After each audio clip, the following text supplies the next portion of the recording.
Souvenir shop.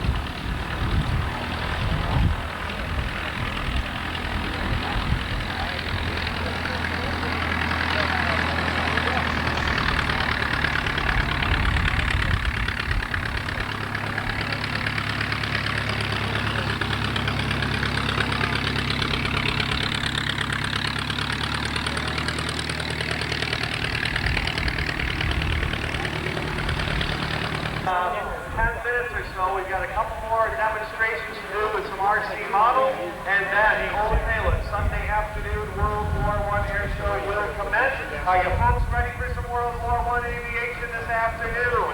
We have some great aircraft to fly for you today. How many folks here for the very first time today? By show of hands. How many down here? Okay. A brand new plane. Those of you that have already been here, don't First let year in on flight. to any of our secrets. For those of you who've been here before, we've got a great show planned for you this afternoon. 8 World War I aircraft. It's just flown this weekend for the first time, approved Friday. We do have a brand new and hopefully we'll be seeing it fly today. No guarantee that it's going to fly. However, it is possible. We'll keep you posted. We're checking on the wind conditions to see how the flying conditions will be. It will probably be right after our dogfight if we do fly it. So I'll keep you posted. At the very least, we will have it out on the runway to run up the engine, let you get some shots of it. It made its maiden flight on Friday afternoon. So we're still proceeding very cautiously. It's a brand new airplane, original Mercedes engine. We will try to fly it today.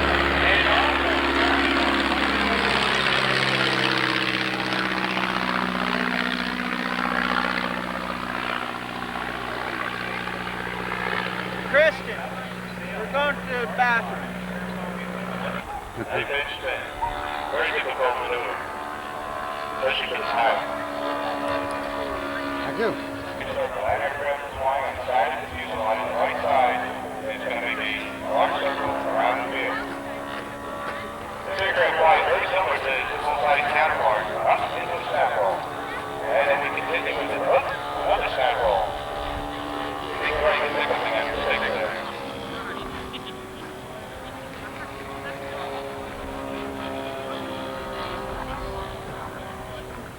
Another side roll.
Belgian-designed aircraft for the French government. It was a wonderful training machine, and later the folks found out it was one of the great aerobatic biplanes of all time. 3 cuts to his credit now. Let's see if he can line up, trying to get it with the wingtip and not the propeller. Lining up and snipping it right off of the top board. Cut number 4 could be going for a record today. That ribbon is hanging up there very nicely. Shedding it as he turns around, lining up now. Let's see if he can get cut number 5. It looks like he's got it, and he has a pretty good chance of getting one more. Let's see how he's going to do. The Rothman's aerobatic team used these stomps from 1950 to about 1972 before they switched over to Pit Specials, one of the great aerobatic performing teams of all time. And there is cut number 6. And is he going to go again? No, I think he's going to rock his wings and say 6 is enough for today. And wagging his tail at us as he flies away, Gene DeMarco in the Stomp SB4 with 6 cuts to his credit. Let's see how Bill King can do with the de Havilland Tiger Moth. One of the great British biplanes of all time, Sir Geoffrey de Havilland, the designer of this aircraft. So let's watch for Bill's roll of toilet tissue to come out of the cockpit. There it comes on for, oh my gosh, look at this. He's dropped 2. It must be the double Delsey dive. Gene DeMarco had 6 cuts. Let's see how many cuts Bill King. Let's see if he can do it. There's one off the top and, ooh, just missing that second ribbon. The wingtip vortice sure got it though. Let's see now. Boy, it's going to be tough to get them both now. He'll have the diver just about straight down. Lining up for the upper ribbon now, and it's cut number 2 off of the top ribbon. Looks like he's going to stick with that. Maybe that other one's brand X. It's dropping pretty fast. Could be a case of sabotage. I don't know. Well, let's see if Bill King can get cut number 3 against a beautiful, beautiful black backdrop. The blue sky and white clouds. Boy, it is just a gorgeous day to fly the old aircraft. What's that 3 cuts he has now? Let's see if he can get cut number 4. That one seems to be gaining a little altitude, actually. Lining up, coming right at us for cut number 4 right off of the top. And, ooh, almost got a little piece of that other ribbon there. Bill King flying the de Havilland Tiger Moth. This aircraft was originally designed in 1926 as the Gypsy Moth, and by October of 1931, this version you see, the DH-82 Tiger Moth, was accepted as the primary trainer for the Royal Air Force. It trained an awful lot of British pilots who later went on to fly the Spitfires and the Hurricanes in World War II. Well, what do we got? 5 cuts for a grand total. I guess he's going to dive down and give you a good look at the de Havilland Tiger Moth in the colors of the de Havilland School of Flying. With its British registration on it, into the G. That seems fine even to me. Trudy, is it true? The marriage is going on this afternoon? Boy, that is wonderful. Absolutely wonderful. So we'll all be witness to a little romance today. Now from the north end of the field, Gene DeMarco side slipping that stomp in over the trees. Lucky number 7. And we certainly know what he's lucky at. And now right feet down, nice red and silver paint scheme. Floating a little bit in that breeze out there. And a beautiful 3-point landing with the de Havilland Tiger Moth. For those of you folks along the fence line right here by the windsock, if you want to move up this way, there's plenty of good. It is powered with its original 160 horsepower Gnome rotary engine. If you've never heard a rotary engine run, you are in for a treat this afternoon. On a rotary engine, the crankshaft itself is fixed to the airframe. The entire crankcase and cylinders spin around the fixed crankshaft. One problem with a rotary engine, very difficult to put a carburetor on it. So what do? They run the engine wide open, and when they want to slow down, they shut it off. Wide open or nothing. Let's see if we're about ready to go here. You'll know when this engine starts. There's strike number 1. Take a look under that cowling at that 160 spinning with the propeller. I believe this is the owl of the ozone, and he is going to take the dove of love up into the sky.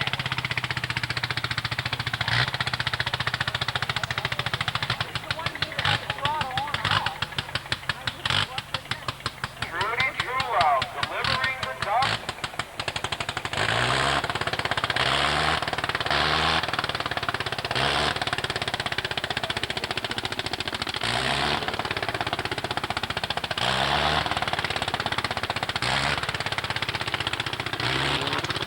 One thing with a 160 gnome powered airplane, the last thing the pilots ever did was sneak up on their enemy.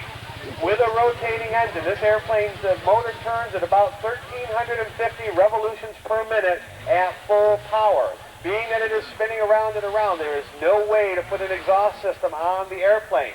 It's a monosoupape engine. It's a single valve.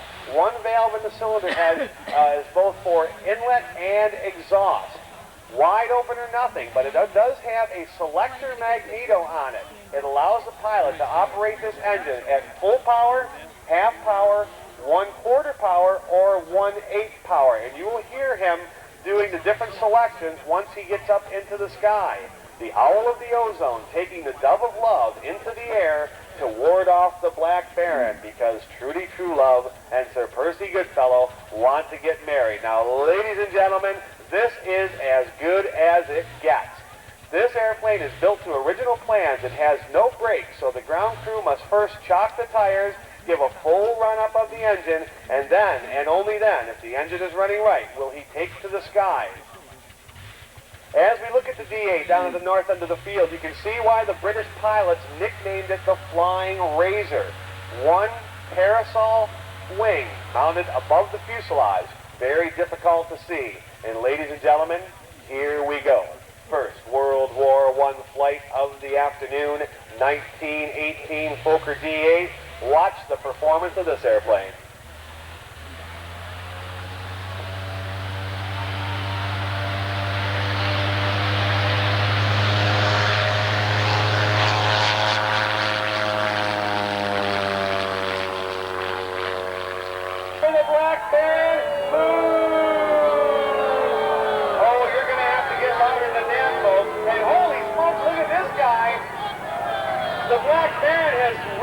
A grave site and has gotten Rocket O'Scully, a skeleton with the electromagnetic space bomb, and you can bet that is up to no good. And in the Brewster limousine, Mademoiselle Fifi and Pierre de Loop. And here they are, ladies and gentlemen. How about a nice round of applause for our hero this afternoon, Sir Percy Goodfellow and Trudy Truelove. Hey, what are you doing here? Folks, here's the farmer's here today, too. He's supposed to come over on Monday and mow our runway. I don't know what he's doing here today. Meanwhile, high overhead, the Fokker D8. Take a look at that airplane. It is beautiful. That is the selective magneto being switched around, running on different numbers of cylinders. And I don't know what that skeleton's doing with that bomb out there, but boy, we better keep our eyes on him. And ladies and gentlemen, throughout the afternoon, as loud as you can be, when you see that Black Baron, boo him as loud as you can, because he is absolutely no good. And the louder you boo, the better it gets. As they all come to the wedding, out on the runway, here comes Trudy Truelove and Sir Percy Goodfellow. After a very long, rocky romance, it is time to tie the knot. But look at the Baron and his henchmen scheming up there. And here comes that Fokker D8. Look at that parasol wing. That is a fully cantilever wing. There is no external bracing on that airplane. It is all internally braced, very strong.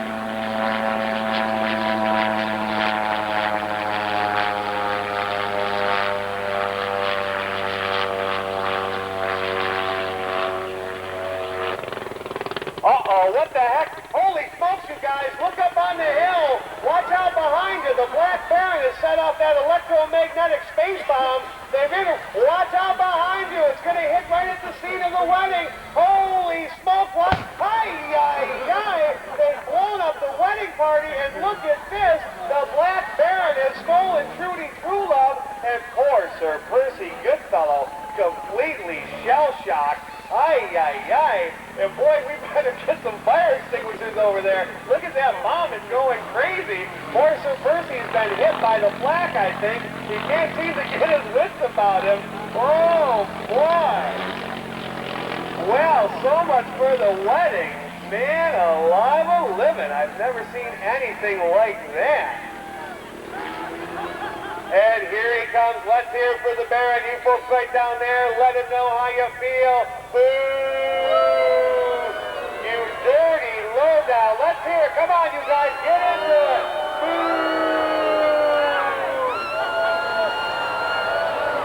No, don't cheer. I heard somebody cheering for the Black Baron. Don't cheer for him. Well, here comes Mademoiselle Fifi and Pierre de Loop, and also here comes the Fokker D8. Take a look at this airplane. Head-on view of the flying Razor. Listen to that 160 gnome rotary.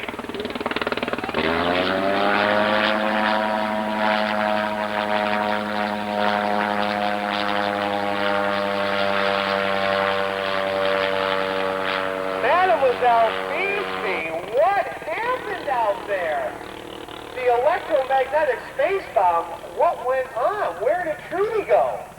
Pierre, mon amour, Trudy Trulove has been stolen by the evil Black Baron. You must go in your flying machine and rescue her. For you, Mademoiselle Fifi, I will do anything. I'll fly in my Newport fighter and find for you, Trudy Trulove. Au revoir. Oh, isn't that wonderful? And did you hear that French accent? Truly born and raised over in France. Pierre de Loop is going to go and search for Trudy Trulove.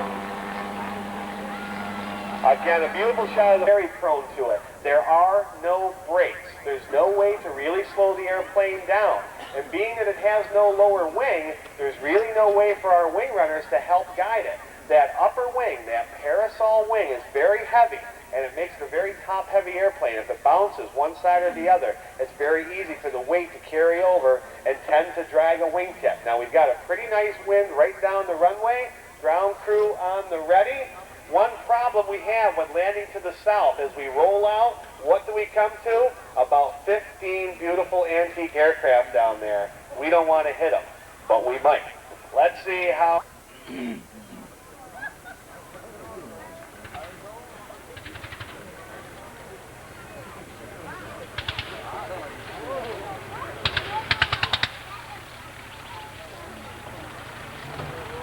Got the tail on the ground, working that rudder.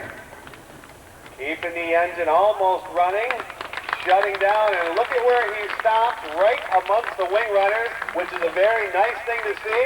Beautiful flight. Brian Coughlin, ladies and gentlemen, a brand spanking new 1918 Fokker D8. We've had the D8 flying here all season, and it has been a real treat. Take a look at this airplane after the show. It is wonderful. Hey, Dave King, get the Farmer valve engine. The 80 Lerone has a more conventional inlet exhaust valve setup. Runs a little bit quieter. Nonetheless, it still is adjusted to fly at full power, the pilot cutting the ignition on and off to control the speed.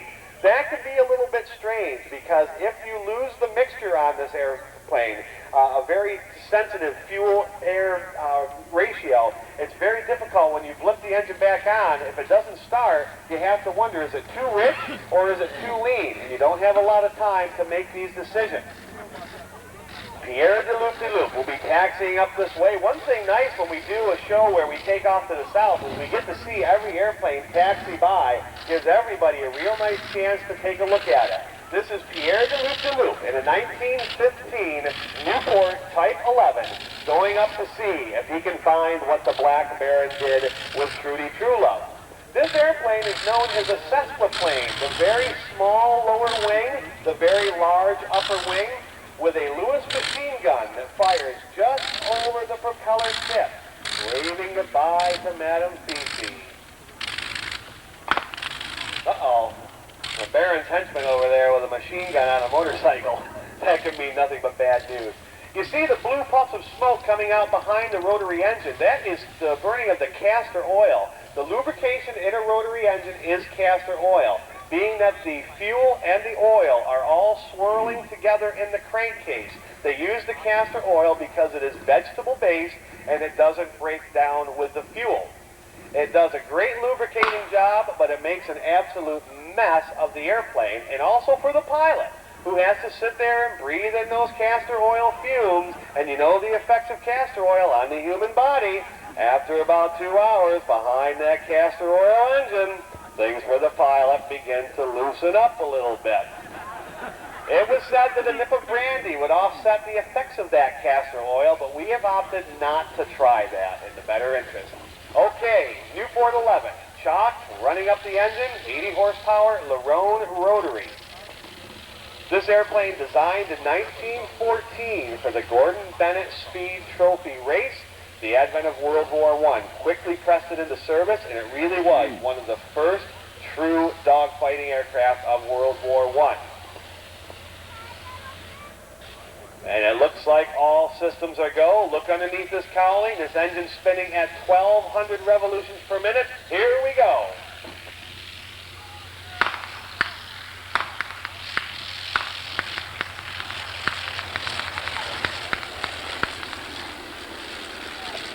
You can see why they nicknamed it the Baby Newport. Very small in size, and once he climbs up, take a look at the size of the upper wing compared to the lower wing. This was called the sesquiplane design, where the lower wing was less than half the size of the upper. Why did they do it? Well, it got the benefits of a couple of things. Back then, there were two schools of thought as to should you build a biplane that you can brace and make very strong, or build a parasol monoplane that is very fast and very maneuverable. Newport compromised and got the best of both worlds. That lower wing is really nothing more than a streamlined support for the upper wing. It is inherently weak, and Newport pilots were told not to dive their airplane. The lower wing is apt to shut up. Could you guys put that cannon away and stop pointing it at me? Thank you. There's a good shot of the size of that lower wing compared to the upper. Newport building aircraft prior to World War I, mostly monoplane designs. They had some very fast aircraft back in 1908, 1909, but when the Newport 11 came into being, they compromised, gave it the strength of the biplane bracing with the speed and maneuverability of the upper wing. Very nice flying machine, very fast, good rate of climb, very maneuverable, just don't dive it too fast. Could you guys put that cannon away, please? The Black Baron's henchman up to no good. Meanwhile, Pierre up there trying to find Trudy Truelove. The Black Baron's forward. Uh-oh, they're firing some anti-aircraft up there. Uh-oh, and he's dropped a bomb down. Holy smokes, Pierre dropped a bomb down on the hill, and the cannon, oh my gosh, what the heck flew? Oh my, Big Bertha blowing up on the hill, and they've blown up Madame Fifi's lingerie shop. Look at the unmentionables coming over the roof. Uh-oh, Pierre de Loop will be in big trouble for this. And here comes Sir Percy Goodfellow. Ladies and gentlemen, try and steer Sir Percy in the right direction. We don't know where Trudy is. We're trying to find her. Pierre is looking for her.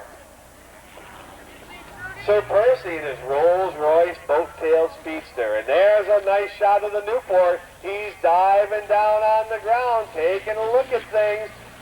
Up goes the anti-aircraft. Oh my gosh, he's blown up the sample. Holy Mingy, he's blowing everything up in sight. Ay, we've blown up the whole village. Poor Pierre de Loop. He's getting all kinds of things shot at him. My, oh my, and look at Madame Fifi out there, not very happy at all. And our ground explosive people just taking random guesses at what to blow up out there. Well, here comes a good shot of Pierre de Loop. And the Newport 11, they've got one shot left for him out there. Let's see if they're going to get him. Uh-oh, they fired it up at him. And must have been just a near miss. Pierre just escaping the anti-aircraft fire. Again now, getting the Newport back on the ground, the hardest part of flying these aircraft. Although our pilots make the flying look relatively easy, keep in mind, folks, it is anything but. These aircraft all have a little bit different control system on them, some very old engines. These rotary engines can be very finicky to keep them running, and also on landing. They tend to go out of control in what's called a ground loop, where it goes to a turn to the right or the left, but the pilot really doesn't have much control over it. So far, we've had pretty good luck with the Newport 11. Again, listen for him flipping that rotary engine on and off as he comes in on final approach to control the speed. There's a couple of problems with that, too. If you've ever worked with a gyroscope, you know the gyroscopic forces. Well, on the front of this airplane, that 80 Lerone rotary weighing about 385 pounds, turning at 1,200 RPM, has some very strange effects on the airplane. It wants to pull the nose down and to the right. and on final approach, that can be a little bit troublesome. Okay, wing runners are ready. We've got a nice breeze down the runway. Let's listen for the 80 Larone and see how Pierre is going to do.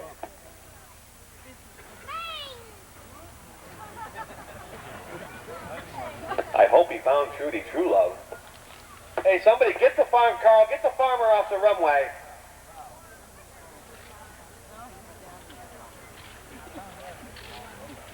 Holding a little power on. You can see that rudder working back and forth. There's a little bit of a ground loop. Gets it corrected and back around and straightened up. Pierre de Loop has returned in the baby Newport from 1915, built over in France. The Newport Type 11.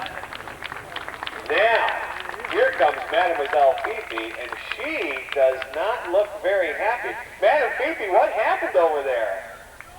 Pierre didn't do that, did he? Uh-oh. Mr. Loop-de-Loop, we have a problem, I believe. Although a very nice plane. Hey, Carl.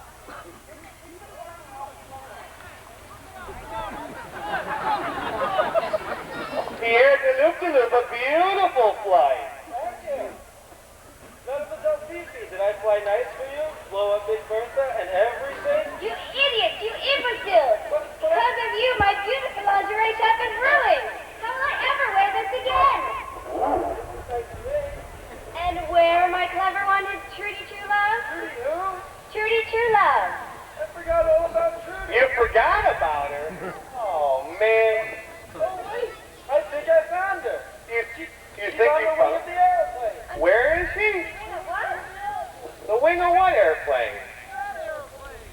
Oh my gosh, Pierre de Loop-de-Loop? I think he's correct.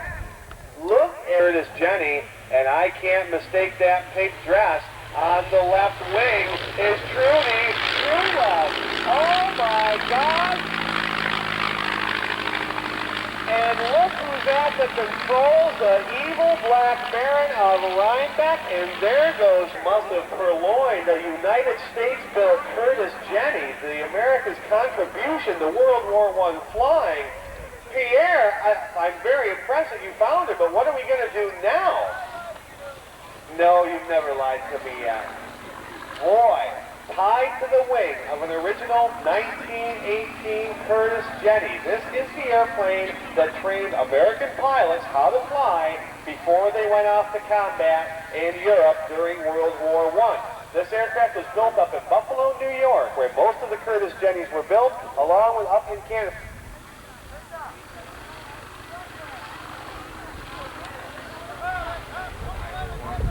I don't care. Stay out of the way. Anyway, I'm sorry about that, folks.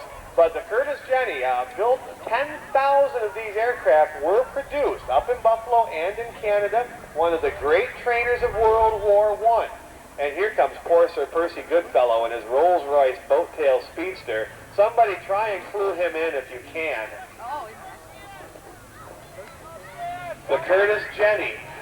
Great flying airplane, trained a lot of American pilots, and then, after World War I, this became the king of the barnstormers as they crisscrossed the skies of America, showing people the thrill of early aviation. Hey, Sir Percy, up here.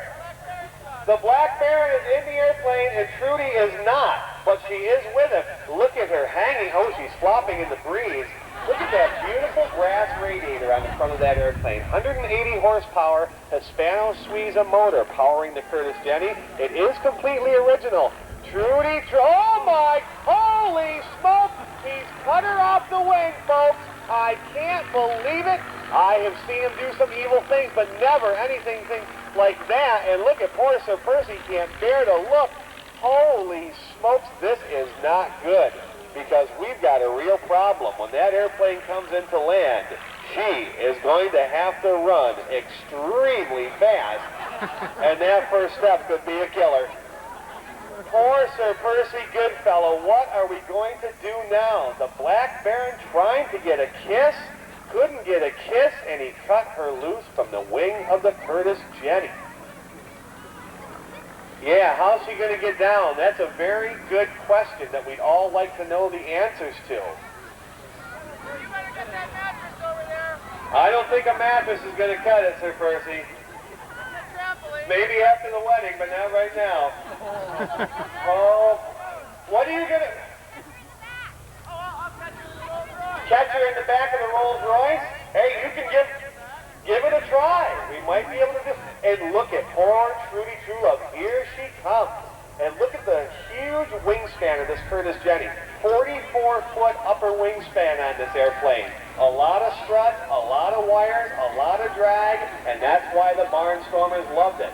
And here comes Sir Percy. He wants to catch her in the back of the rolls. They don't look like they're lined up too good to me. Help! Oh, Trudy's falling off! Get the ambulance, folks! Oh my God! We better get the ambulance. What? She landed on her butt? A little extra padding, perhaps. I don't know. Did you see that, folks? I've never seen the Black Baron do anything like that. Wow. Cutting her loose from the wing of the Curtis Jenny, and where did Sir Percy go? I don't know.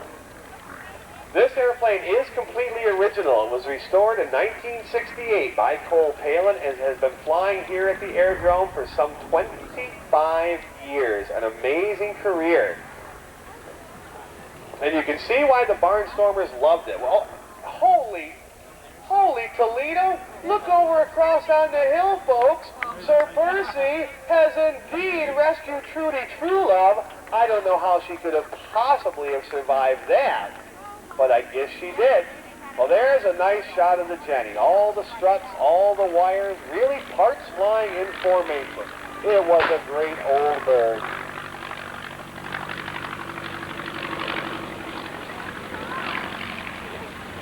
Glenn Curtis from Hammondsport, New York, starting way back in the pioneer days of aviation, and as World War I came about and America needed a new training aircraft, that was the design they came up with, the Curtis JN4, nicknamed the Jenny, and a wonderful flying machine it is. Wow, how about a nice round of applause for it down there, folks? Here she comes, Trudy Truelove and Sir Percy Goodfellow, back together once again. Trudy, are you okay? She bent at the knees a little bit. Wow. Well, that is absolutely incredible. I can't believe you survived that. Well, we got to get these people married somehow or other. Well, here comes the evil Black Baron. Those wings and all those wires, when you pull the power back, it gets very, very slow. You give it a little forward stick to keep a little airspeed up, and it usually will settle down on the runway very nicely. Hey, Cipriani, Sarah, get him off the field. Yeah, I know, you're going to get first. There's the Black Baron bouncing in. Hey, Cipriani, hey!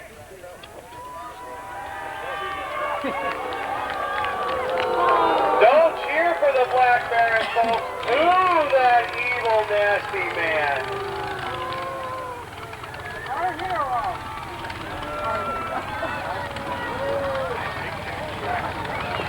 He will take you home right after the show.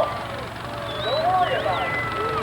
Come on, we're going to do it. There he is, ladies and gentlemen, the evil Black Baron back in the Curtis Jenny, and Trudy Truelove and Sir Percy Goodfellow giving thumbs down to the Baron. And you can bet we haven't seen the end of him yet. Boy, World War I airplanes all over the place. And now, down at the south end of the field, I see 1, 2, 3, 4 propellers turning. It looks like Sir Percy's squadron mates may be going up to see if they can take care of the Black Baron from the sky. I still can't believe that Trudy survived that terrible fall off that airplane. Man, that must have hurt, but she doesn't even seem to be limping. Oh, that's great. Well, let's see what we have coming out on the runway now, folks. It looks like we have the de Havilland Tiger Moth. No doubt. Sir Percy Goodfellow, are these your squadron mates taxiing up here? Aha, friends of Sir Percy, and here they come. What is going on here? Well, here comes a beautiful parade of some barnstorming aircraft for you folks, leading the pack. It looks like the de Havilland Tiger Moth. Right behind the Tiger Moth, it looks like the Great Lakes Sport Trainer. Behind the Great Lakes, we have that blue and white Stomp SV4. And bringing up the rear, the beautiful Parasol Davis D1W from 1929.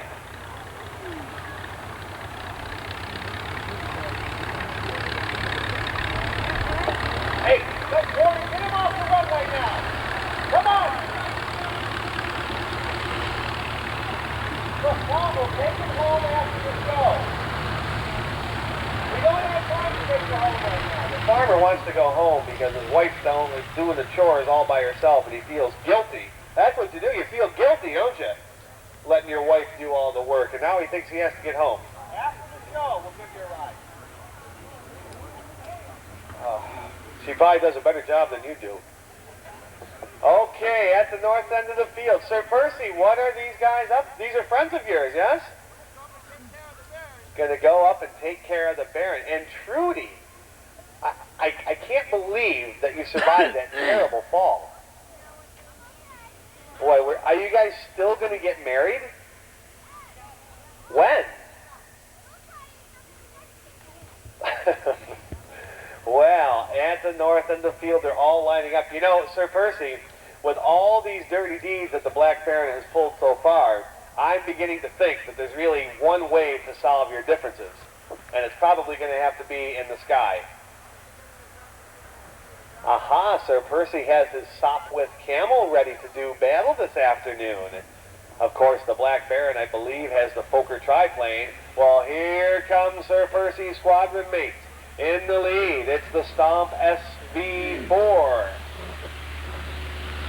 Going up to do something for the Black Baron, I'm not sure what. Next to go, it looks like the de Havilland Tiger Moth will come popping over the hill. The Black Baron's Big Bertha cannon over there on the hill, I think they may be trying to knock that out. That's been firing an awful lot at the village today.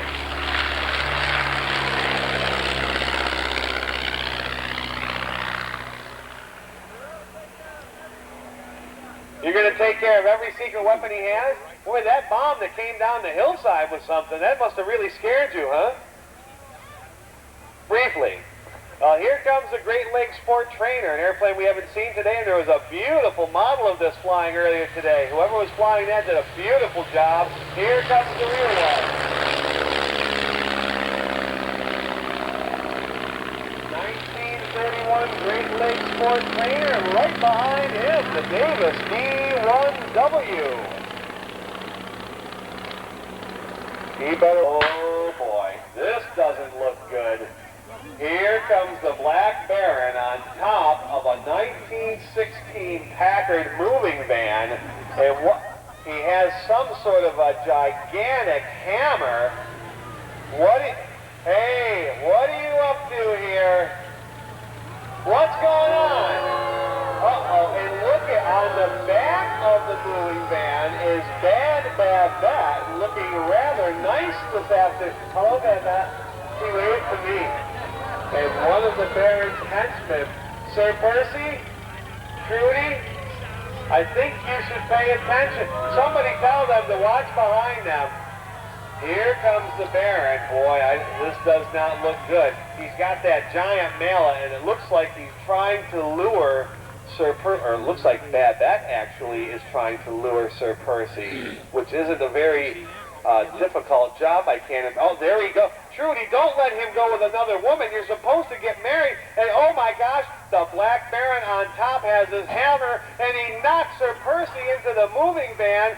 Oh my gosh, Babette lured him in there. The Baron smacked him in the head. And look at this, folks, the 4 bombing airplanes and a beautiful echelon left formation. That is a nice shot. They will be back. Trudy, true love, you've got to pay more attention out there, young lady. Babette lured Sir Percy right in there without much difficulty. Maybe you better take a couple lessons. And what are they doing down there? Sir Percy has been put into the moving van and he is disappearing at the end of the runway. Meanwhile, out on center stage, folks, here they come in a beautiful echelon left formation. There is a heck of a shot, and they're going to get a little bit closer. They're going to get the formation tightened up for the Granddaddies in a beautiful formation flyby against a lovely blue backdrop sky, and there they are. Trudy, you better watch out. The Baron's trying to sneak up on you. The henchman's got her. Oh my gosh, folks, they've got Trudy Truelove again. Holy smokes, they've captured her into the Renault touring car, and I don't know where Sir Percy is. That moving van went up to the north end of the field. I heard a lot of commotion in it, I don't know. Hey folks, let's hear it for the Baron. Let it know how you feel. Here's your chance. Oh, you guys got to get louder than that. You folks can get in on it now. Here he comes right here. Let's hear it for the Baron. Boo!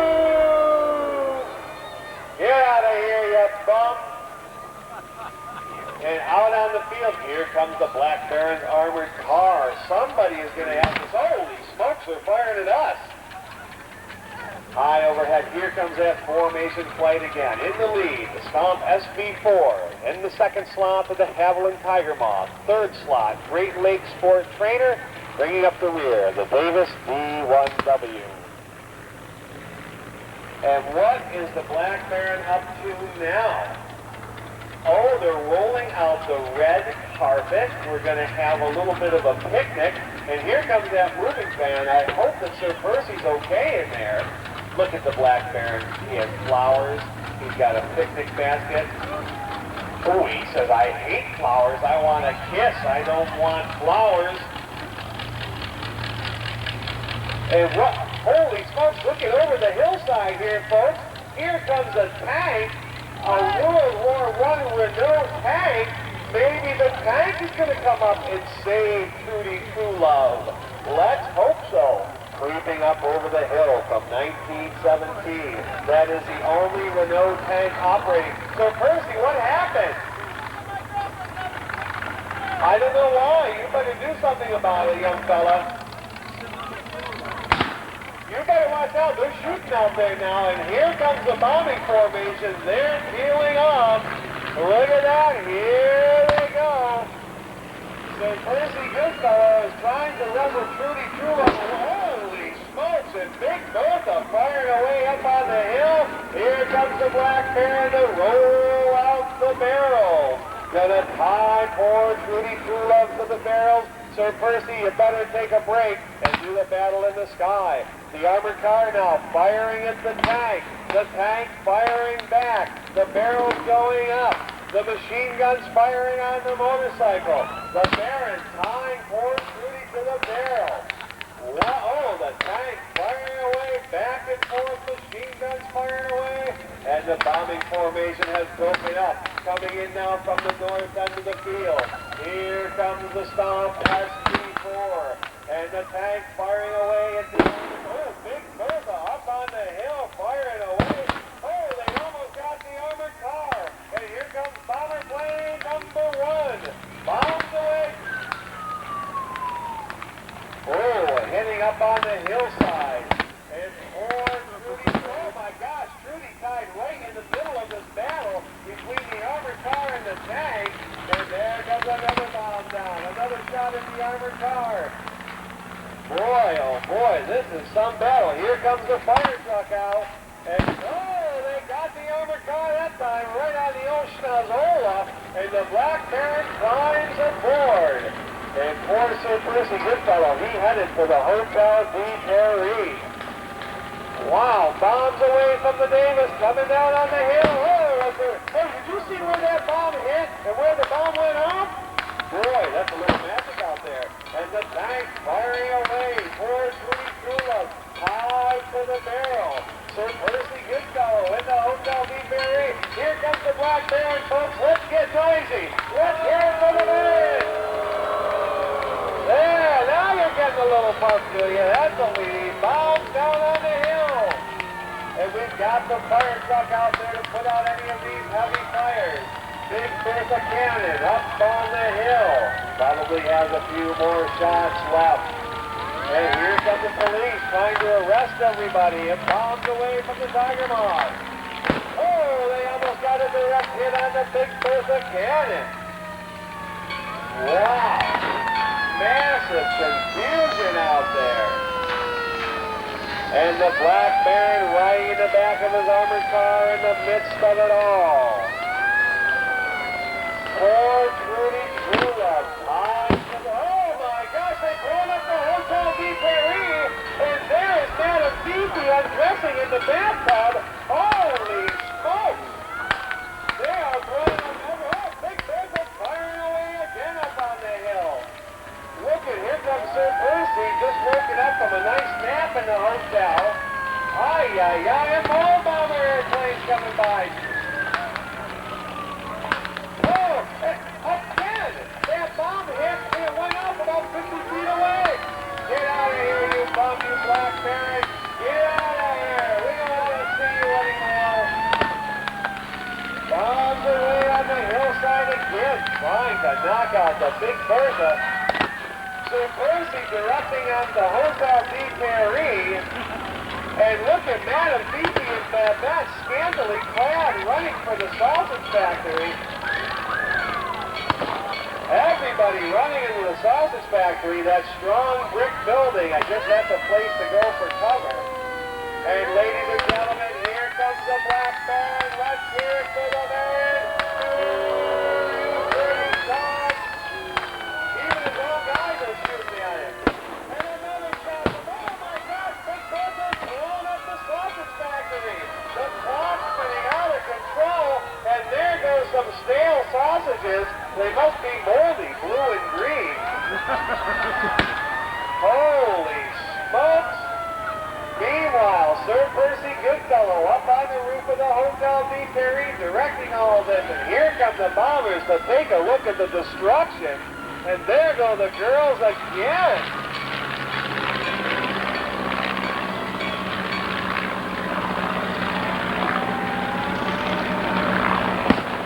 And another shot on the hill. Man alive. Well, I think we've thoroughly blown just about everything to smithereens at this point. Big Bertha still, look at the poor Hotel de Paris. Blew the wall right out of it. Now, it's a good thing we had that 1920 American LaFrance. Oh, and Big Bertha firing away again.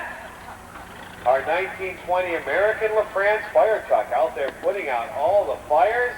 And where did Trudy Trulove go? Into their Bad Boys Saloon with the evil Black Baron. And here come the bomber planes back from their mission from the north end. This is Big Ed Jasinowitz and the Great Lakes Sport Trainer. This aircraft powered with a 125 horsepower Manasco Super Pirate engine. One of the great aerobatic trainers from the early 1930s. In 1931, there were 200 orders placed for brand new Great Lakes aircraft. Unfortunately, the Great Depression rolled in, and all of those aircraft orders were canceled. This is an original 1931 model that the Great Lakes Aviation Company used for a lot of publicity and advertising. And there's poor Trudy Trulove coming out of the chimney of the Bad Boys. The Black Baron shoved her in the fireplace, started to fire, and she rose right out of the chimney. And here comes the Tiger Moth back once again.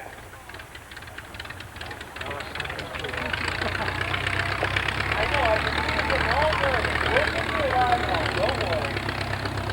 Farmer Gugliani feeling terribly guilty now that his wife is doing all the chores. The farmer just lives about 5 miles away. He's got some nice haylots over there. And here comes the Stomp SB4, 130 horsepower Gypsy Major engine. And look at this, Sir Percy has climbed up on the roof to save Trudy, and the Black Baron took the ladder away. If you haven't gathered it yet, Sir Percy is lacking a little bit in the intelligence department. He is, however, a wonderful pilot, and he will be probably flying his Sopwith Camel this afternoon. Sir Percy, there's only one way to solve this battle, and I think you know what it is. He's ready to do battle in the sky. Here comes the Davis D1W, 125 horsepower Warner radial engine on the Davis. This aircraft built out in Richmond, Indiana, one of the great stock racing aircraft from the 1930s. Beautiful looking airplane both on the ground as well as in the air. The Davis D1W. Warren, we'll give him a ride home. We've got to get the World War I stuff. You want to go home right now? Okay, folks, we've got a quick little break here to get the World War I aircraft ready. I know you want to see the dogfight, and we're getting ready to go. Okay, yeah, that is the deal. We're going to run the farmer home real quick here, folks. We just got to get him loaded up in the airplane. He has promised that he'll give me some of that great cider that he makes every fall for a ride home. Now, you better hold on to that now. Huh? I don't need any eggs. Just cider, please. Although, after drinking the cider, I may need a raw egg in the morning. It does. Don't worry. It has 2 wings, 1 on each side. How's that? The farmer wants to ride in a biplane. Tom, tell him to wipe his feet before he gets in. Farmer's been waiting around to tell him to her this morning. Out on the runway, folks. Sir Percy, come on down and get your camel ready. We're going to give the farmer a quick ride home. He's got some nice haylots across the way. We gave the farmer 1 flying lesson once. It was a disaster. In fact, we had to do quite a bit of work on the airplane afterwards. Okay, goodbye. Wave goodbye to the farmer. Goodbye and good riddance. Actually, Farmer Guglielmi's a pretty good guy. Look at our runway. He's kept it beautifully mowed all summer long. So we give him a ride once in a while. I'm sorry to interrupt the show, folks, but we are getting 4 World War I aircraft ready to take for the skies, including the Sopwith Camel and the Fokker triplane. What? Hey, Todd, oh boy.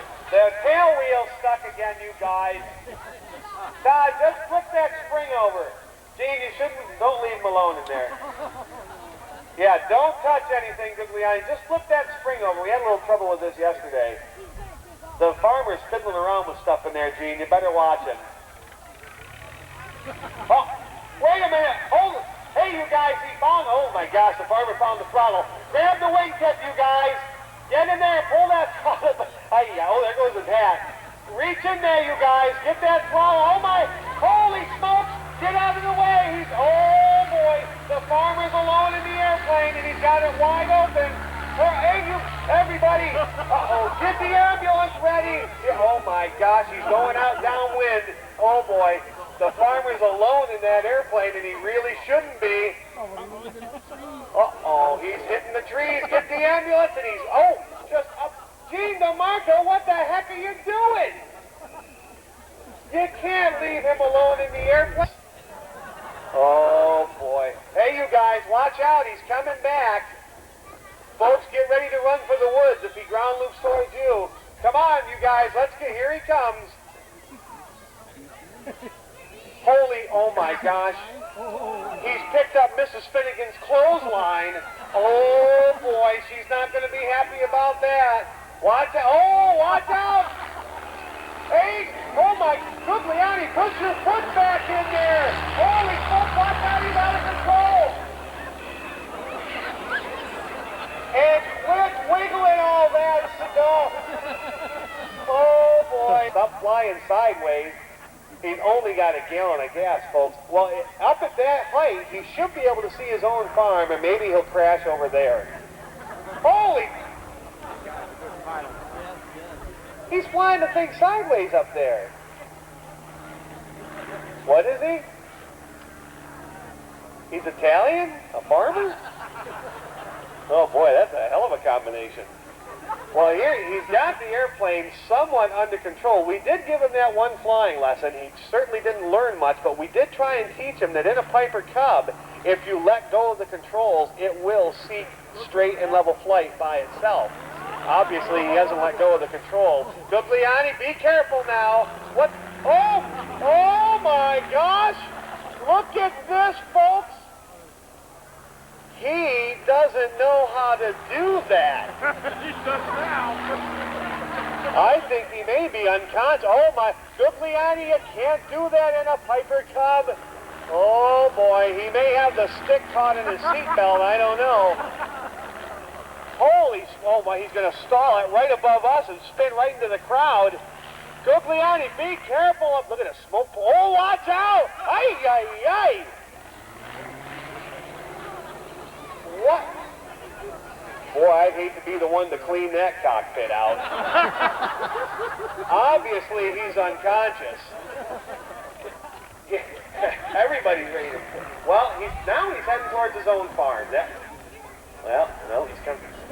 Look at there's smoke coming out of it. And see that little window in the wing? Maybe he thinks that's the one he's supposed to look out of. I don't know. Yeah, wave his hat at him. Here he, oh my gosh, he's coming right towards me now. Get away, Gugliani, don't get over the crowd. What is he doing now? Right over the top of us. Oh my, there he goes, straight up and straight down. Holy smokes, you can't do that in a Piper Cub. Folks, this is a real problem. I don't know what it looks like on the radar screen down at Dutchess County Airport, but they must be questioning it at this point.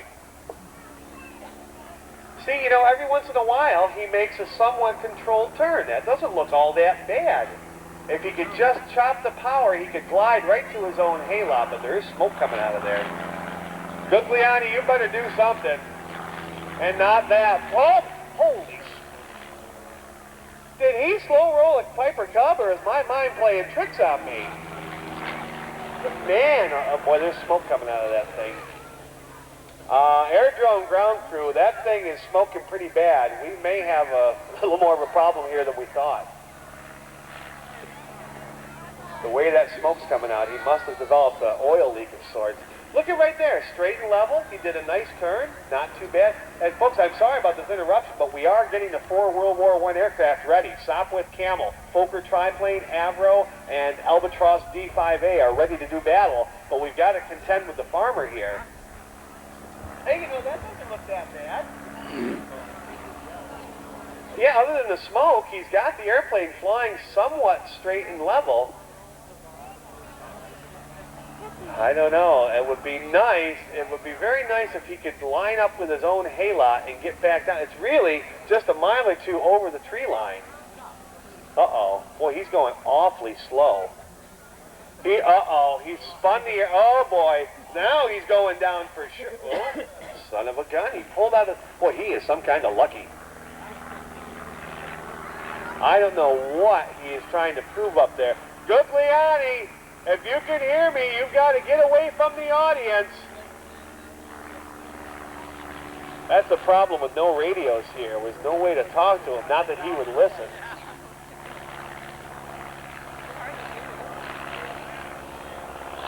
Yeah, and he did really, he's going to, there's not much gas in that. That's the other reason I'd like to see him get down somehow or other. Ground crew, be on the ready here. I don't know what we're going to do. We got to get the World War... Uh-oh. Look at that propeller, folks. That propeller is turning awfully slow. And now it's turning even slower and slower and slower. And now it's not turning at all. You know what this means? He's on his way down for sure now. The farmer's running out of gas. No, there he's heading for his own farm. Thank heavens for that. Let's go ahead and get the World War I stuff. Oh, no, son of a gun. Here he comes back again. What is he? Is he going to make it back? He couldn't. No way make it back to the field. Son of a gun. Well, we got his hat out there on the runway. Maybe that's what he's coming back for.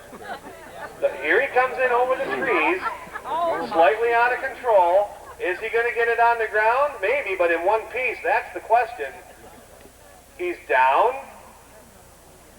He's, well, look at this. Wait a minute, folks. Hold your applause. Hold your applause. Watch for the farmer's hat. He goes nowhere without it.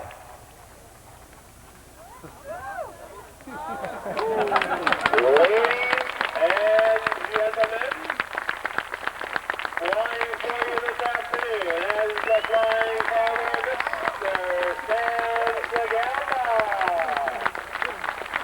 and the flying farmer from Canaan, Connecticut, and I say it every week when he's here. You may see some other flying farmer acts around the country. I will guarantee you will never see one the way Stan does it. Now, if we can get that piece of junk started up again, it'll show you a little bit of how he maneuvers that airplane on the ground. Mr. Stan McGowan has been flying here for about 25 years, 3 generations. You saw his son and grandson here earlier with the Piston Eagle. He's taught them all how to do it. Done a great job.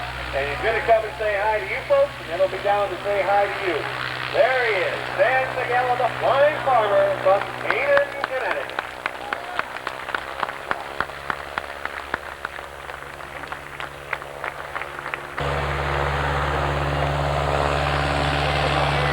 And I hear a rotary engine started up down below. Folks, our 4-plane dog fight about to begin. Stan will stop and take a bow for you folks, I think. Sure he will. He don't want to miss anybody.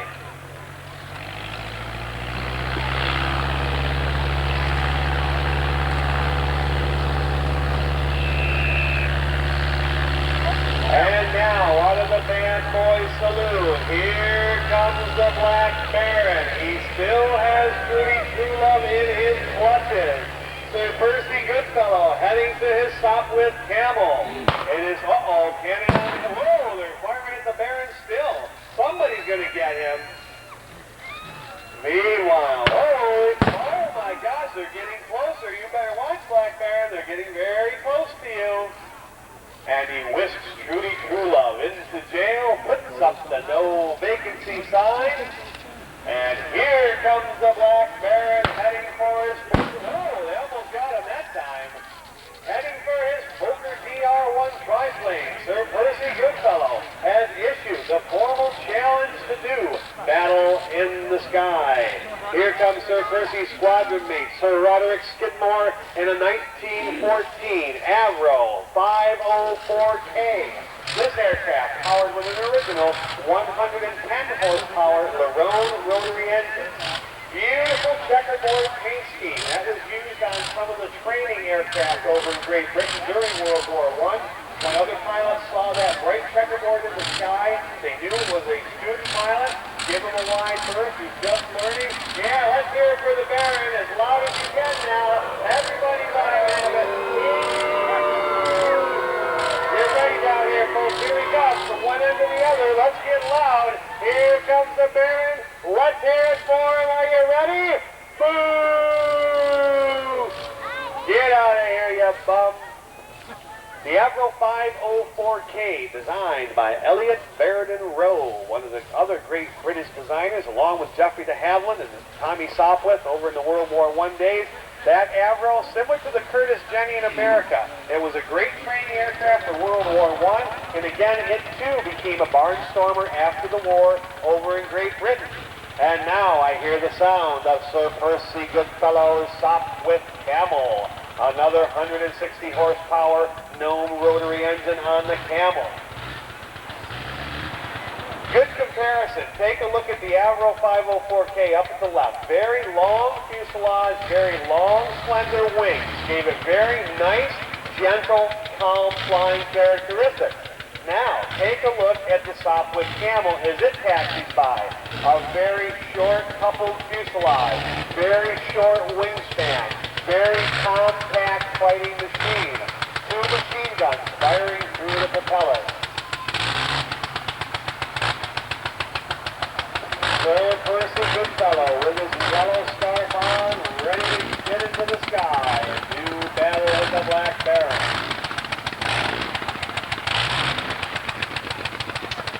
And taxiing up, it's the Black Baron Squadron mate in the 1917 Albatross D5A.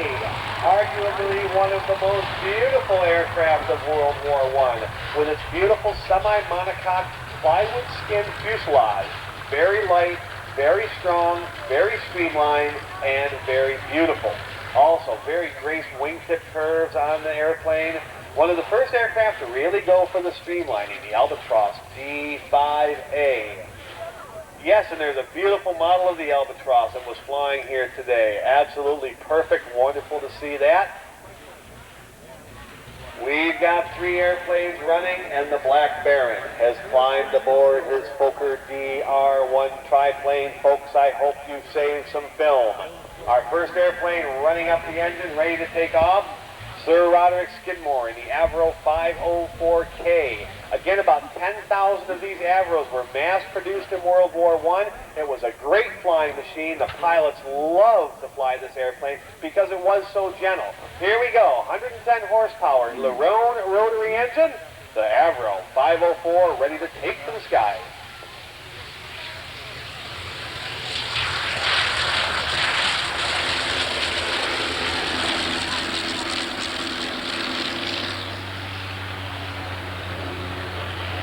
Yes, folks, that engine sounds good. Believe it or not. 110 Lerone in the Aero. We like to get the World War I aircraft up above the trees. Once they're above the tree line, they handle a little bit better. Looks like the Aero is gaining a little altitude. Okay, I think we're in good shape. All right, Airdrome ground crew, Sopwith Camel, about ready to go. Let's have everybody paying attention. The Sopwith Camel, one of the skittish flying machines of World War I. It was truly built to be a fighting machine. It was a very difficult airplane to fly. It was like a thoroughbred racehorse. It was very maneuverable. A lot of the pilots didn't like it because it was too much airplane for them. With that very compact wingspan and compact fuselage, a small movement on the control stick produced instant results. As soon as you move that stick, that airplane is maneuvering. You have to be careful not to over-maneuver it.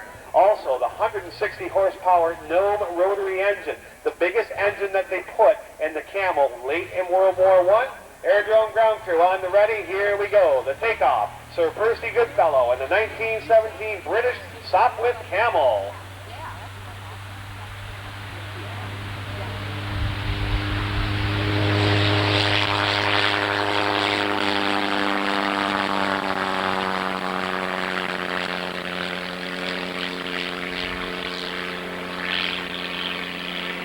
Notice again, like the Fokker D8, how rapidly that airplane climbs, and actually the pilot is holding it down. He's also trying to adjust that mixture. You can hear the mixture cutting in and out. It's very easy on these rotary engines to lose the mixture. There's almost a constant adjustment to keep it running at full power. There is the Aero 504. He's up to altitude, waiting for Sir Percy and waiting for everybody else. The Aero, truly, what a graceful, beautiful airplane. A.V. Rowe designed that airplane to be as light as it could be, but yet maintain the strength and durability to put up with the student training. The Aero was used on one of the first bombing missions on the Zeppelin sheds over in Germany. Unfortunately, on those bombing missions, it became one of the first airplanes to be shot down. Truly one of the great ones, the Aero 504K. Sir Percy Goodfellow up to altitude with the Sopwith Camel. Ground crew, let's keep a close eye on the Camel. Listen for that engine. And here comes the Albatross D5A from Germany, 1917. Truly an aircraft of beauty.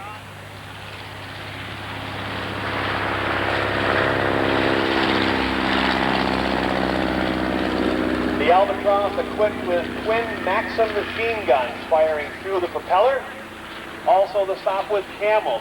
Here he comes, the evil Black Baron of Rhinebeck in the Fokker DR-1 triplane. From Germany, 1917. Tony Fokker, Rhino Platz came up with the Fokker triplane design after witnessing the flights of the Sopwith triplane.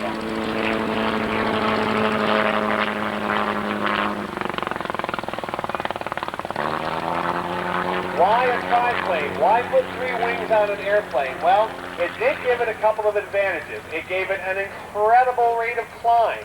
Being that they had 3 wings, like the Camel, it could be a very short wingspan, a very short coupled fuselage. Again, the center of gravity, hopefully very close to the center of the airplane. Very maneuverable, climbed like a madman, had a great rate of turn. However, there were some drawbacks. The 3 wings gave it a lot of drag, and the triplane was very, very slow. And now, Sir Roderick, right on the tail of the Aero, Sir Percy coming up to help him out. We got 3 of them up there, going for one more. Although the Fokker triplane may be the most famous airplane in World War I, it was flown by Manfred von Richthofen, the Red Baron of Germany. It really had a very short service from about April of 1917 to about November of 1917. About a 6-month service. It was in the hands of the right pilots, such as the Red Baron or Werner Voss. It was a deadly fighting machine, but it had a lot of little flying characteristics that the pilot really had to get used to. And if you couldn't get used to the triplane, they didn't really enjoy it. The Red Baron liked it, Werner Voss loved it. Our triplane is painted in the colors of Werner Voss, the 3rd leading ace of Germany. And now it looks like the Aero still on the tail of the Albatross, trying to pump some lead into it.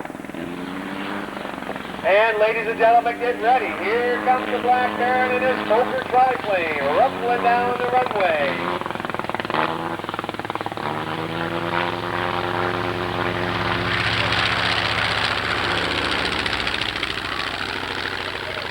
The Black Baron is in the sky. We've got 4 World War I fighters in the air at once, folks. I don't think you're going to see that anywhere else that we know of anyway. And let's see how the battle is going to go. And what the heck is this? Look at, here comes Pierre de Loop-de-Loop. Here comes Pierre de Loop-de-Loop in a World War I Columbia ambulance. He claims he's going to save Trudy True Love. He's got some monstrous bombs on the front of that. And here we go. Everybody ready to fall into the pattern of trying to get on the tail of your enemy. That way he can't fire at you. And here comes the triplane. Heading right in for Sir Percy Goodfellow. There's a classic sight right there, folks. Southwest Camel, Fokker triplane. Let's see who's going to be the winner this afternoon. The Camel now on the tail of the triplane. And there goes, oh my gosh, Pierre has blown the door right off of the jail, and he has saved Trudy True Love. Wouldn't you know, the Frenchman always gets the girl. Never failed. Well, it looks like the Aero closing in now. Here's a great shot for you, folks, right here in front of you. Beautiful. The Black Baron's firing his machine guns. Up, oh, there goes the anti-aircraft fire. Boy, they almost got the Aero. They almost got the triplane right through the smoke. Anti-aircraft on the ground, shooting up, trying to bring somebody down. Like in World War I, nobody knows. Did the ground fire get him or did the airplanes get him? Again, a view of the Camel.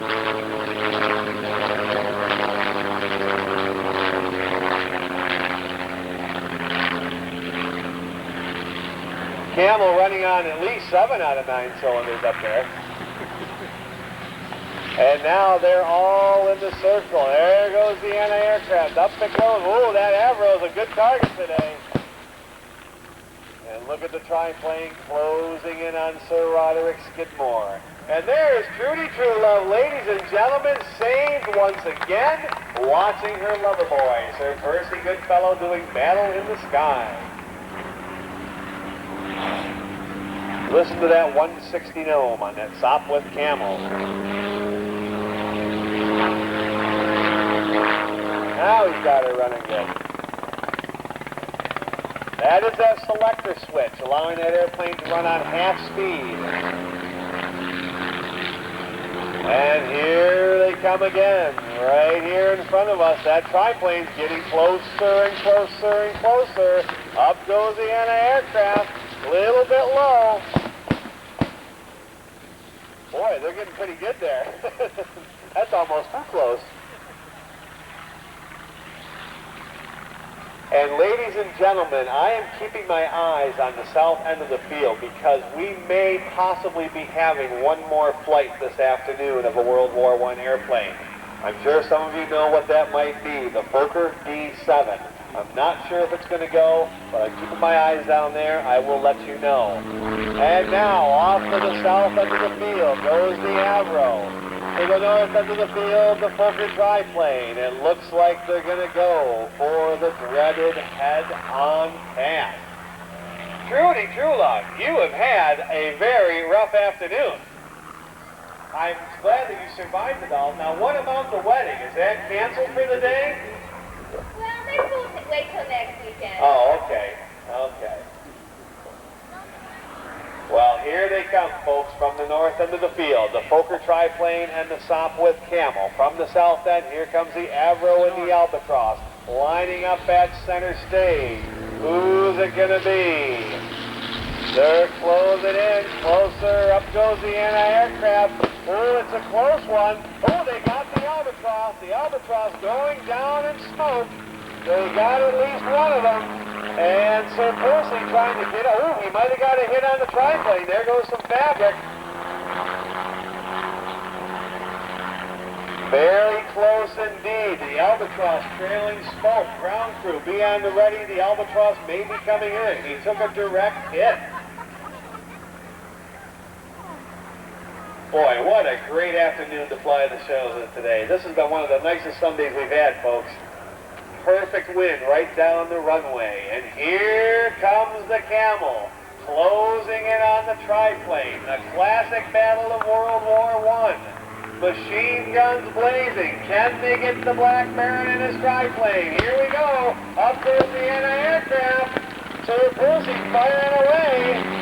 And it looks like they both missed. Can you believe it? All that firepower, they couldn't quite get the direct hit. Although the Baron went down behind the trees, I didn't see any smoke. So I really don't know what happened. Well, here comes Sir Roderick back with the Aero. Ground crew on the ready, especially down where the airplanes are parked. We don't want to run into anything. We've had a great day so far. Also, while we're getting the aircraft ready to line up, I'd like to thank the Mid-Hudson Radio Control Society on their 27th RC Jamboree. As usual, doing an absolute wonderful job. RC Society, you ought to give yourselves a big round of applause. You did a great job. Very safe weekend of model flying, and I think everybody enjoyed it. Okay, first to land. Here comes Sir Roderick in the Aero 504K. Again, powered with the 110 horsepower Aero rotary, and we're keeping tabs on the Fokker D7 down below. It may fly.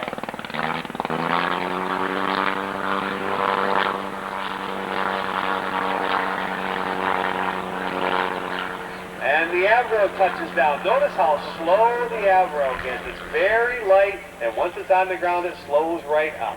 Beautiful. Aero 504K. British trainer from World War I. One of the great ones of all time. So Percy Goodfellow up there in the Sopwith Camel, I know what he's going to do tomorrow morning. He would be cleaning spark plugs in that 160 gnome. I believe he's got a couple of them fouled. With the sun on the Aero on that checkerboard, that is a beautiful sight. Okay, who is going to be 17? About 70% of all the German aircraft that were flying at the front were Albatross, either D3s, D4s, or D5s. This is the D5A, the final line of the Albatross fighter in World War I. Beautiful aircraft, very streamlined. And he is down. Tail skid digging in. Look at him work that rudder to keep it straight. It does get difficult on the ground. Little ground move there, keeping it straight. A lot of wing runners out there. And Trudy Trulove, you had, I just was told, you have one last surprise for the Black Baron? Oh, Trudy has a big surprise for the Black Baron. You might want to stick around for that. Also, is it thumbs up for the D7? Special treat for you today, folks. stick around. It will be worth your time. Right now, we are planning on flying the D7. It's still no guarantee because the pilot will make the decision right when he's ready to go on the wind conditions. But the way it looks right now, the D7 is going to take to the skies today. I was highly spin it in. Wing runners on the ready. Here comes the stop with Camel. Oh, no. Just sitting here at the ladder. Oh, right there at the ladder. Getting bounced around a little bit out there. He's got the wheels down and the skid digging in. Working those controls and Sir Percy with a beautiful landing at the top with Camel. Even today in the colors of the American ace, George Bone. Top with Camel. Rip 1917.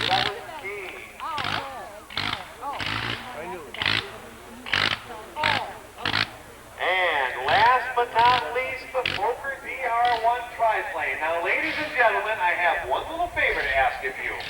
We judge how good our show was by how loud you can boo for the very last boo of the afternoon. Who's it going to be for? The Black Baron. I will give you the count of 3. And when he has stopped his engine, on the count of 3, let's hear the biggest, loudest boo from one end to the other. Here he comes, but first we've got to get the airplane back on the ground. The triplane, very difficult, very blind, that middle wing blocking out the vision. Tough to keep it straight. Here we go.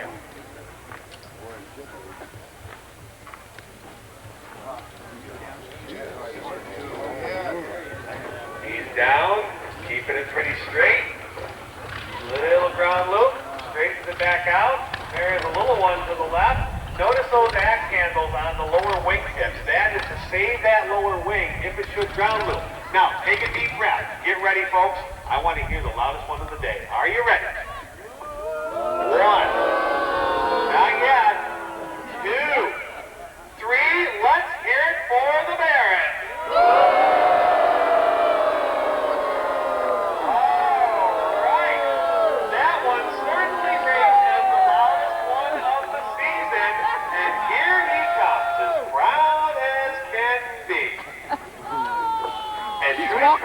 What do you have for the Black Baron? He would still like a kiss. Well, it's been 35 years, and I think it's about time he deserves a kiss. What do you think? What do you think, folks? The jury will give the Baron just one little kiss. I think she kind of likes him, actually. But I only kiss in the dark. You only kiss in the dark. Well, that is a problem because if you haven't noticed, it's broad daylight. Oh, I see what we're going to do. We're going to blindfold the Black Baron, and he will at least be in the dark. Kinky. I knew that Trudy True Love was different. Okay, Black Baron. Wait a minute, Trudy, what are you doing now? Probably get a pig. Wait a minute, you said you're going to give him a kiss. I'll get a pig or something funny. What is this? Oh my gosh. Folks, she has, is that a TNT detonator? No, you wouldn't do that. No. What do you think, folks? Did she let the Baron have it? All right, Trudy, here you go, Baron. Your big kiss of the afternoon.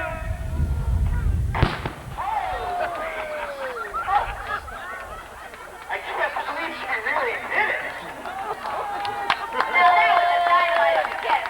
That was a dynamite of a kiss, and that is the end of the Black Baron.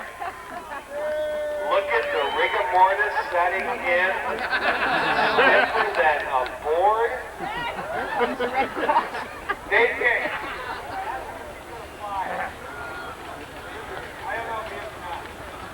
We're going to load the Black Baron into the ambulance, get the triplane off the runway, and ladies and gentlemen, right now, out on the runway, I just got a very nice signal, a thumbs up from the Fokker D7 pilot. You folks are in for a big treat. If you're heading out the door, stop, because it has been 19 years since a Fokker D7 has graced the skies of old Rhinebeck. There goes the Black Baron. He'll be down below right after the D7 flight, so you can go down and see him. Ladies and gentlemen, that normally concludes our Sunday afternoon air show, but today, Model Meet Weekend, what a perfect weekend to debut the brand spanking new Fokker D7, under construction for the last 4.5 years, built from scratch, original 200 horsepower Mercedes engine in it. Our pilot today is Ken Cassins, who has done most of the engine work finishing this airplane up. There's been a lot of people that have been involved with the building of the D7. And each one of those people, you know who you are, should be very proud for a great job done on a magnificent, perfect reproduction of a World War I airplane. This aircraft is equipped with what's called a booster magneto. We've got the propeller at top dead center. We try and shoot a booster spark through the engine and it should fire right up. Folks, this is a special treat. I hope you have saved some film because you are not going to believe this airplane. If you've never seen a D7 fly before, you are in for a treat.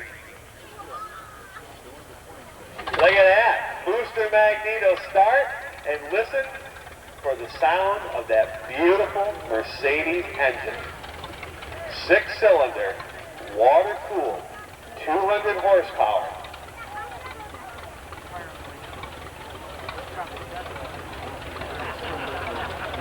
All right, folks, we have been waiting for this day for an awful long time. Again, I mentioned it yesterday, but how many people remember back in the early 70s, Dave Fox flying the original Fokker D7 here at the Aerodrome, doing a wonderful, you folks who saw it, you know what it was all about. It was absolutely perfect. And here we go, 19 years later, brand spanking new Fokker D7.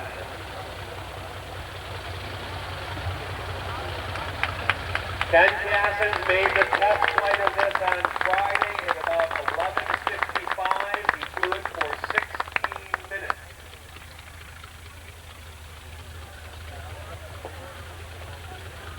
Beautiful, absolutely beautiful.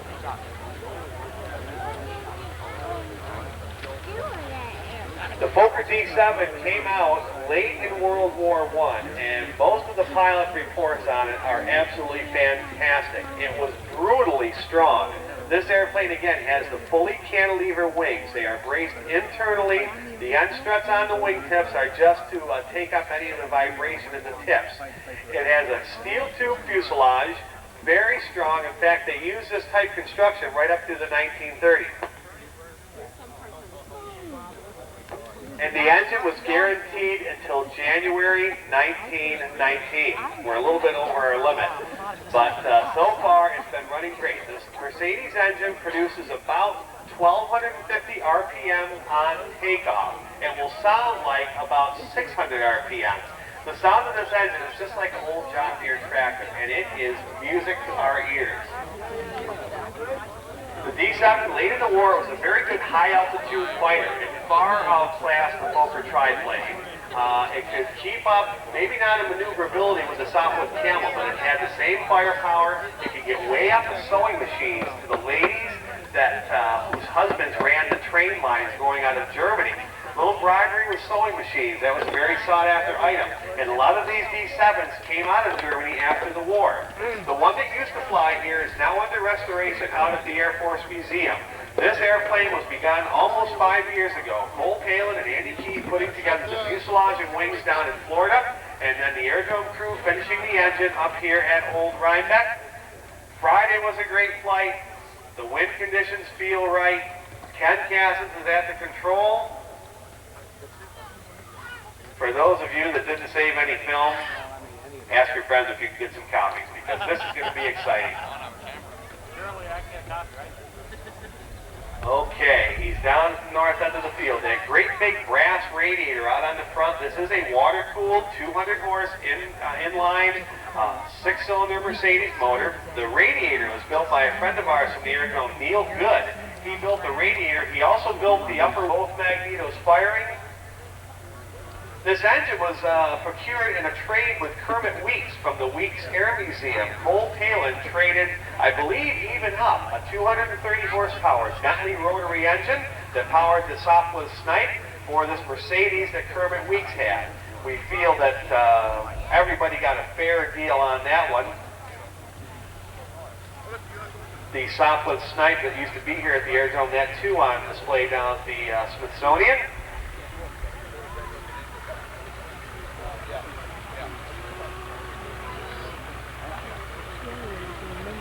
Running up, full power. Watch this airplane as it climbs out. Rock steady and listen to the beat of that Mercedes.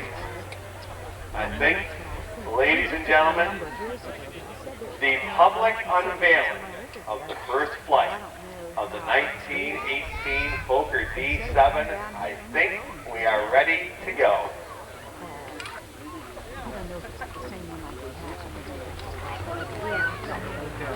And here we go.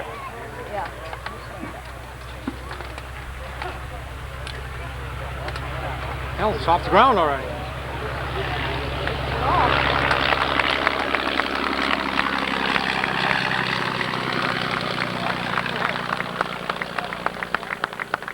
You gotta love that.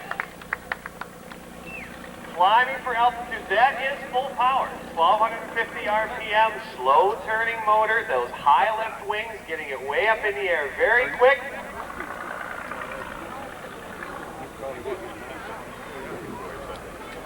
And I'll bet you Dave Fox is up there in the clouds looking down saying, "You boys are doing all right."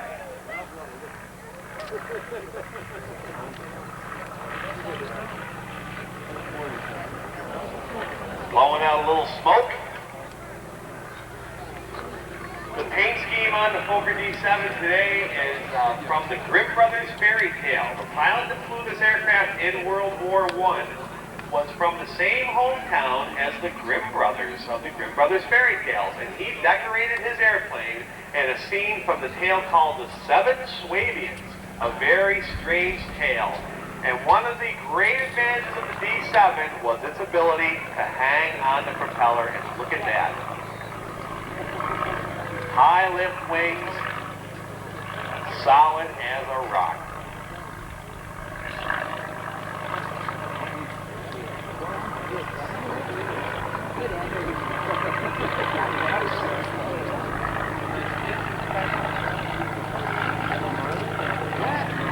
The rumble of that Mercedes is truly music to our ears.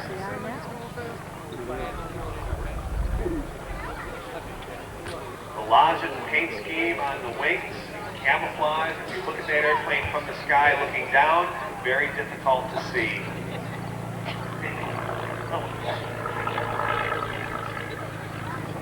Ken Cassin's not doing anything too extraordinary with the D7. Remember, it has only flown 16 minutes. That was the length of the flight on Friday afternoon. So he is still getting the feel for the airplane. But so far, everything looks like it's working out great.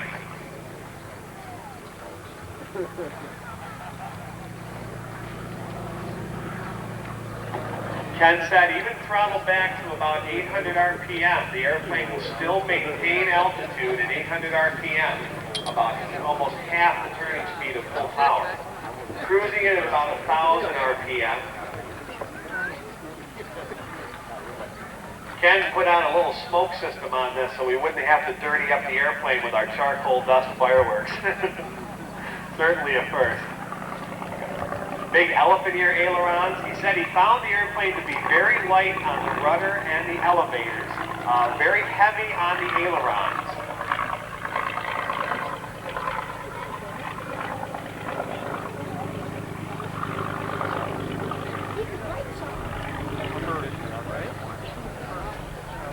Just getting the feel for it, a couple of circles to the left, a couple to the right. He may try and slow flight a little bit to see what the stall characteristics are. The other day he tried it, slowing it up as slow as he could get, and getting the nose up, and when it stalled, it broke so gently, the nose just gently dropping over. For those of you folks that are heading out, we want to thank you guys for coming out today too, but for those of you sticking around, the landing of the D7 could be exciting too. No, I'll tell you, just that limited time I had, I was getting down. They're getting a little bit of feel for the roll capabilities of the D7.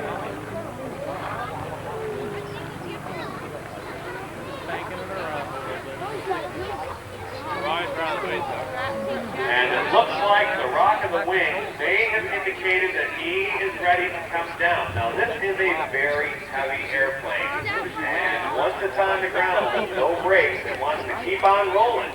And right now, Ken Cass is thinking, geez, I got a nice breeze down the runway, but I'm going downhill, and at the end of that runway, boy, there's an awful lot of things to hit. And it looks like we're going to get, is this the final approach, or we're going to get one flyby right here, folks, right down at treetop level, the public flight for the first time ever of our brand new Fokker D7.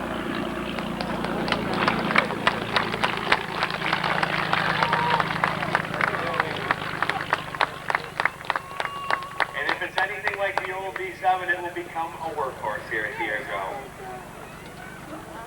Okay, wing runners, I think we're ready to go here. Looks like he's lining up.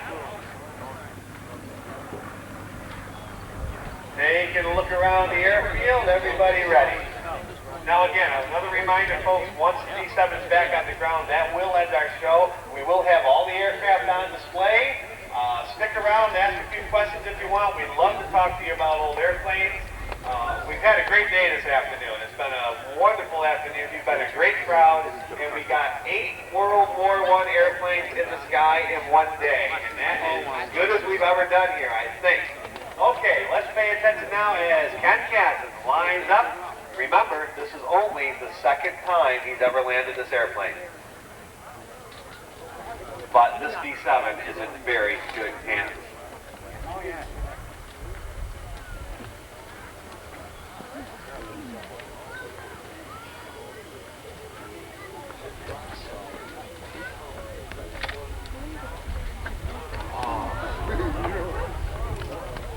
Little bounce there. Notice how fast that's rolling. That's a heavy airplane. So far, so good. It's not over till it's over, though. Going downhill, wing runners right there to catch him with a safe landing. And ladies and gentlemen, you just witnessed history. All right. Well, that is certainly a great ending to a wonderful weekend. Ladies and gentlemen, that does bring a conclusion to our Sunday afternoon World War I Air Show. Give yourselves a round of applause. You did a great job as an audience today. Model people did a great show with the RC Model Beat. We will be flying every weekend.